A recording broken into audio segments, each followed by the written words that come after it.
suis intervenu sur les thérapies alternatives, toutes ces médecines parallèles, et puis même les gymnastiques qu'on considère comme des gymnastiques, mais qui viennent d'Orient, et tai chi, yoga, tous ces trucs-là, euh, un peu en dénonçant ce qu'il y avait derrière, et donc ça pose problème quand un païen le fait, à la limite c'est qu'il n'est pas au courant, mais quand un chrétien le fait, ça pose un réel problème, parce que il y a une, il y a une incohérence dans le choix d'appartenir au Christ et de suivre le Christ. Pourquoi? Parce que, donc je parlais de deuxième ciel et de troisième ciel, il faut qu'elle s'en aille cette mouche.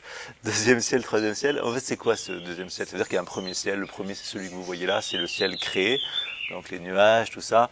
Dieu s'amuse pas sur les nuages ou sur les anges comme... Après, il y a le troisième ciel, ou ce qu'on appelle les lieux célestes dans la Bible, où il y a le trône de Dieu, où Jésus est monté plus haut que les cieux, d'accord, donc plus haut que le premier ciel, mais les cieux, donc pas plus haut que le ciel. Donc, il est assis sur son trône de gloire, et sous ses pieds, il y a les démons, toutes ces puissances occultes.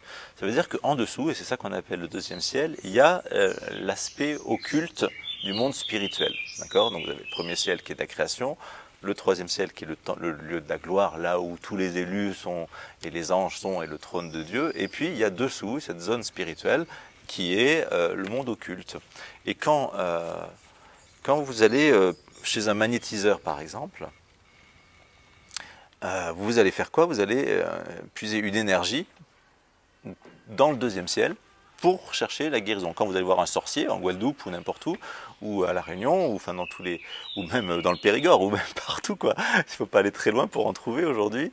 Il y a des salons de la sorcellerie, c'est hallucinant ça hein, aujourd'hui en France quand même. Eh bien, ces gens-là utilisent le monde démoniaque et le monde occulte pour vous pseudo-guérir ou pour vous faire du bien, c'est-à-dire soigner le symptôme qui de toute façon ressortira ailleurs. Hein. Souvent les gens ils sont soulagés d'un côté, mais 6 mois après, ils sont encore plus mal sur un autre endroit. Donc, parce que le démon, le but du démon, c'est pas de vous guérir, c'est pas de vous faire du bien, c'est de vous lier. Donc en fait, il va pas vous guérir définitivement, il va vous soulager une fois, mais il va vous rendre plus malade pour que vous reveniez à nouveau. Et il y avait eu un reportage à la télévision, c'était un peu dramatique d'ailleurs, sur les gens qui enlèvent le feu. Je ne sais pas si vous avez vu ça, c'était un journal de la télévision de 13 heures. Et le gars, clairement, les critères, c'est un don que j'ai reçu de mon père ou de mon grand-père. 2, il y a le secret de la formule. Donc déjà, si vous allez voir des gens qui sont dans ce système-là, vous êtes typiquement dans la pratique magique. Et puis après, ils faisaient des gestes, des machins, et voilà. Et on m'a dit que la formule, en l'occurrence, notamment ça, c'est d'invoquer Judas, pas Judas Israël, mais Judas Iscariote, celui qui livra Jésus. Donc si vous voulez, c'est clairement par la force de Judas ou par l'esprit de Judas que ce feu s'en aille ou un truc comme ça, quoi. C'est aberrant. Et les gens qui sont centrés, et c'est le danger de ce monde, c'est le monde, l'air de rien, nous a mis dans une culture, enfin pas l'air de rien, c'est une volonté bien définie, hein, une stratégie, de nous mettre de nous faire désirer un bien-être. Le bien-être corporel, le bien-être de l'âme, le bien-être de l'esprit, mais sans le recevoir de la bénédiction de Dieu. Hein, donc par des moyens purement charnels, arriver au bien-être. Tout le déploiement aujourd'hui de thalassothérapie, etc., va dans ce sens-là. Faites-vous du bien, le bien pour soigner l'âme et le corps, hein, on vous dira, ou pour soigner l'esprit et le corps. Et si vous regardez les propositions, moi je me suis dit il y a 2 ans, je me suis dit tiens cet été, je vais pas aller en vacances à l'étranger à la plage, je vais me faire une petite thalasso. Massage, bain de boue, tu vois, le genre de truc un peu cool quoi, hein, à peu près le même prix à l'hôtel. Et j'ai regardé donc les détails, j'étais sur internet, j'ai vu toutes les propositions. Tous systématiquement, il y avait de l'énergétique. Des massages ayurvédiques, des trucs comme ça. Tous. Il n'y a pas un endroit où on ne me proposait pas, de toute façon, que la sérénité allait venir par ces trucs énergétiques qui sont incompatibles avec ma foi, parce que je ne veux pas qu'un démon vienne m'infester. Et la personne qui n'est pas au courant, alors évidemment, elle ne va pas être possédée, mais il y a un lien au niveau de son âme qui est tissé, un lien occulte, avec une entité spirituelle. J'ai une amie ici qui, quand je la rencontre, elle me dit « Ah, je suis ta sorcière préférée ». Je dis « Oui, tu es une sorcière, qu'est-ce que je te dise ?» Et elle fait, elle fait, je sais pas si un jour elle verra cette vidéo, et elle fait elle s'est lancée dans les massages énergétiques. Très à la mode, les massages énergétiques. Mais elle me dit, puisque je fais du bien, c'est forcément bon. Et le critère est, on va me dire, il est imparable. Mais si, c'est le critère, c'est pas parce que tu fais du bien. Je lui dis, quelle est ta source? Mon critère, c'est ça. Et vous allez voir un ostéopathe. C'est bon, l'ostéopathie en elle-même n'est pas mauvaise. Mais je discutais avec un ostéopathe chrétien. Il me disait, dans ma formation, il y a eu les modules d'ostéopathie. Et après, on nous a dit, maintenant, c'est les modules d'ésotérisme qui rendent l'ostéopathie plus performante. Donc, le problème quand vous allez voir un ostéopathe, c'est que vous ne savez pas si il vous fait de l'ostéopathie pure ou de l'ostéopathie avec de l'ésotérisme. Et le truc, c'est qu'il faut lui poser la question, avec quoi vous soignez? Est-ce que c'est de l'ostéopathie pure ou est-ce que vous faites aussi de l'énergétique? L'énergétique, c'est donc de l'occultisme, aller puiser dans une énergie, vous ne connaissez pas la source, dont vous êtes le canal, pour soulager la personne. Mais là, vous ne pouvez pas vous mettre devant dans cette...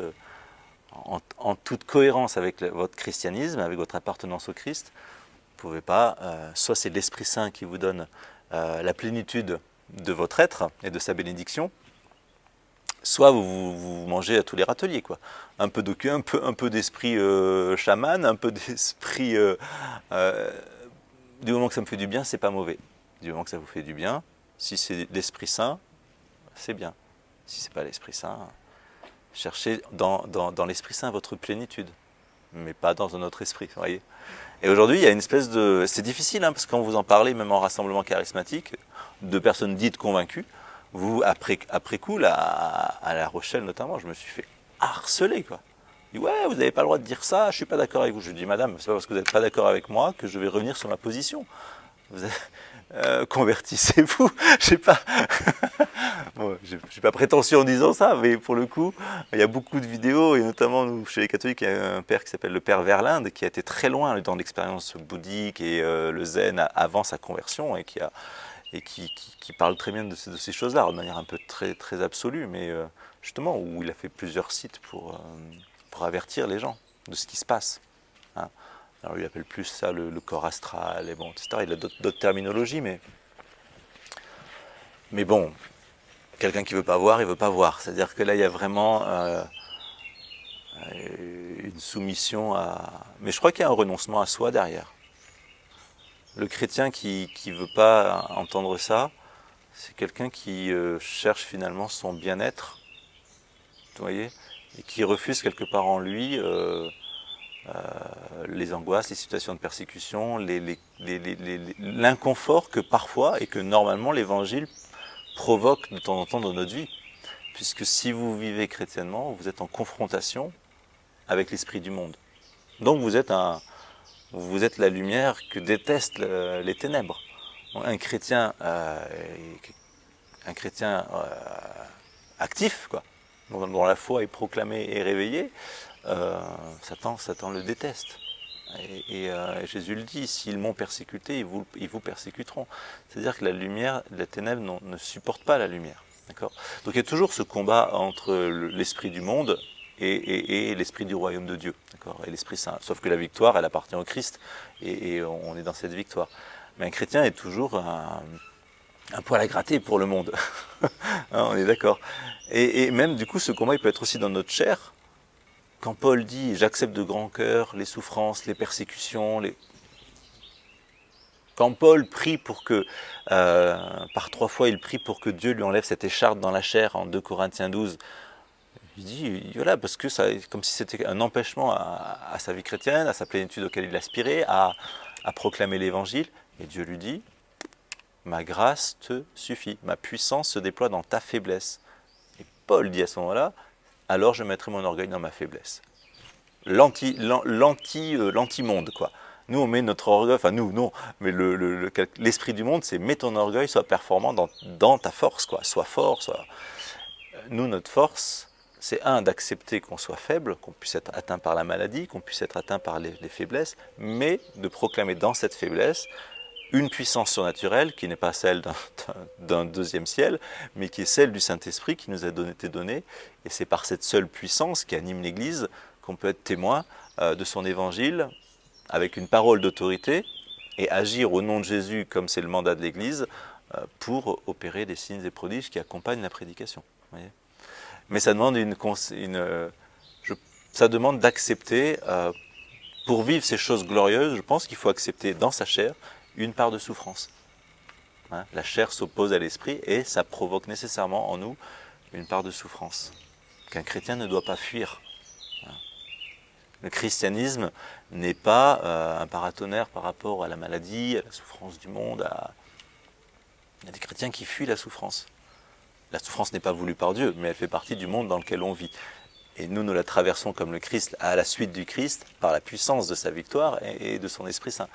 L'Esprit Saint étant cette puissance de résurrection qui nous est donnée justement pour traverser cette vie terrestre qui est marquée par les épreuves, dans lequel Dieu peut manifester sa magnificence et sa majesté, dans les guérisons notamment, mais aussi dans les trucs miraculeux, dans les provisions financières, dans les provisions spirituelles, dans les provisions... Vous voyez, quand je suis dans une situation compliquée et d'opposition, c'est là que commence la proclamation de foi. Et c'est là que commence la victoire du Christ qui veut se révéler à moi. On voit dans pas mal d'épisodes dans la Bible comme ça, où ne serait-ce que Gédéon face aux Madianites, Dieu réduit son armée au maximum pour que, de manière absolument aberrante, à 30, il soit victorieux. Ça veut dire que dans cette situation de faiblesse qui est anxiogène, Dieu va manifester, Dieu appauvrit pour pouvoir manifester sa puissance. Et il y a trop de chrétiens qui veulent être puissants par eux-mêmes, sans aucun problème, comme une preuve qu'ils sont bien ressuscités. Non, la puissance de la résurrection, dans la chair, il y aura toujours une manifestation de la faiblesse, mais dans l'esprit, qui est déjà ressuscité, il y aura toujours la manifestation du Saint-Esprit si je proclame par la foi. Oh, Esprit Saint, viens, Jésus.